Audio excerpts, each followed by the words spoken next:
The sun hung low over the endless prairie, bleeding gold and amber across the dry, wind-swept grasses.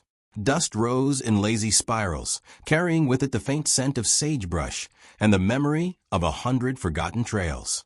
Bella sat at the edge of the dirt road, her frame small against the vast horizon, her shawl drawn tight around thin shoulders, and a long maroon dress, faded at the hem, pulling around her worn boots. Her hands rested on a battered leather suitcase, knuckles white from tension, eyes hollow with a fatigue that had nothing to do with travel and everything to do with loss. Each breath she drew was measured, wary, as if the world had taught her that kindness was a stranger and trust a dangerous luxury.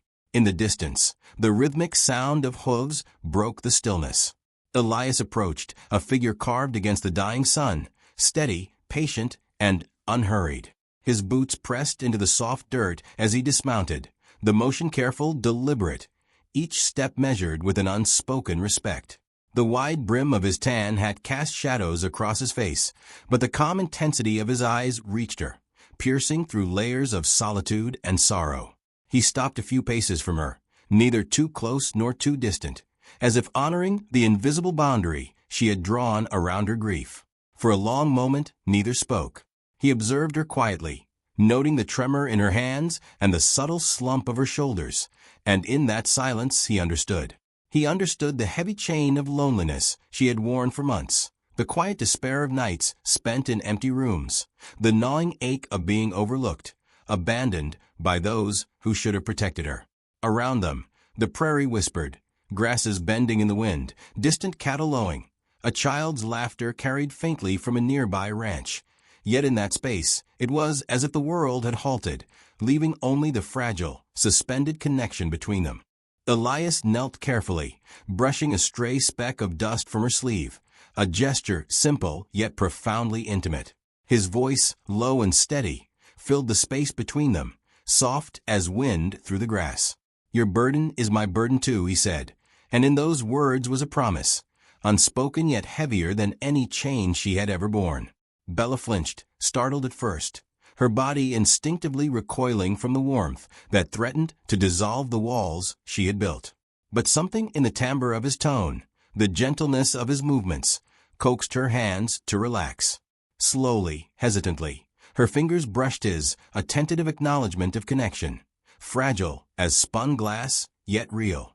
She spoke then, voice hoarse from weeks of silence, recounting the indignities that had left her bereft, the coldness of relatives who had turned her away, the shallow comfort of neighbors who offered pity but not presence, the suffocating weight of being alone in the world.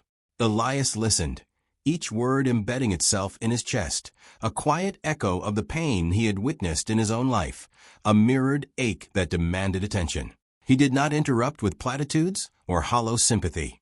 Instead, he offered quiet stories of endurance, nights spent nursing injured horses, helping ailing neighbors without expectation, moments when the world seemed unbearably harsh, yet beauty persisted.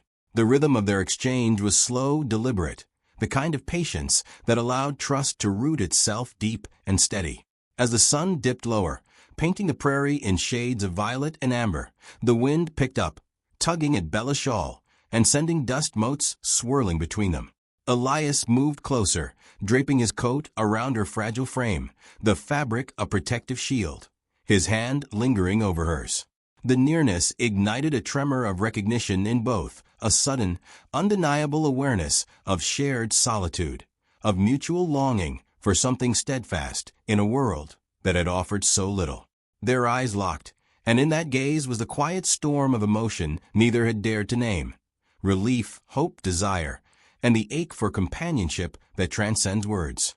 His voice broke the silence, low and unflinching, carrying the weight of truth and vulnerability. "I've carried many burdens in my life, Bella," he said, eyes fixed on hers. "But seeing yours, I cannot bear to leave you to it alone.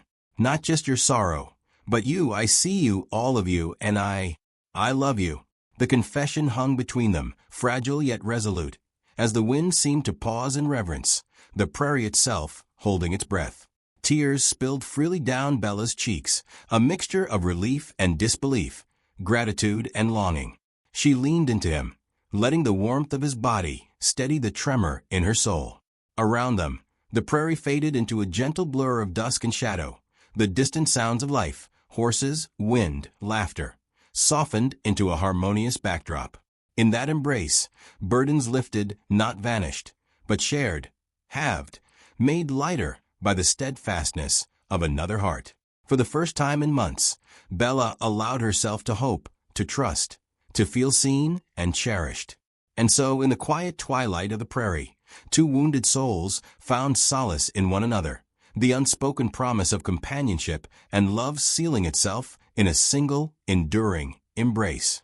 Even in the loneliest stretches of the world, connection blooms when hearts meet with patience, respect, and unwavering care.